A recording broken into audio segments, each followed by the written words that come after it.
In the dawn age of Westeros, before the coming of man and the raising of castles and cities, there were only the children of the forest.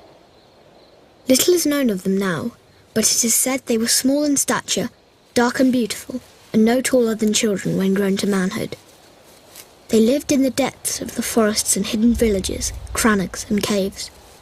They hunted with weirwood bows and armed themselves with blades of obsidian. Their wise men were called green seers and were possessed of powerful magic. They worshipped nameless, faceless gods of the forest, stream and stone. According to legend, it was they who carved faces in the great white trunks of the majestic weirwoods. Their deep-cut eyes were red with sap and ever watchful. 12,000 years ago, the first men came from the eastern continent, crossing a land bridge called the Arm of Dawn. Riding their great horses and wielding weapons of bronze, they cut down the children's forests and weirwoods. A terrible war raged between the children and the first men that lasted for centuries. At long last, the two races sought an end to the years of horror and bloodshed. They met on a small isle in the centre of a great lake called the God's Eye. It was there they forged the pact. The first men would be granted dominion over the coastlands, the mountains, the high plains and the bogs, but the deep forest would forever belong to the children, and no weirwood tree would ever again fall to man's axe.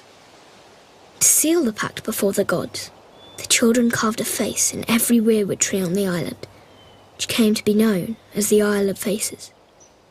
But the pact could not withstand the coming of the Andals, a race of tall, fair-haired warriors.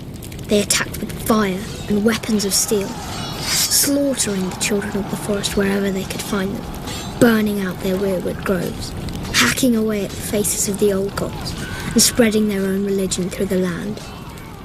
Centuries of war followed, and the Andals conquered every kingdom in Westeros, save one, the North. The kings of winter were able to withstand the Andal invasion, and descendants of the first men dwell there to this day, and continue to worship the old gods.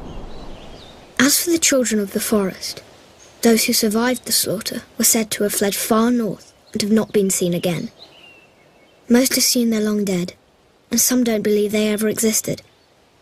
They live on only through song and legend, and in the faces of the weirwood trees.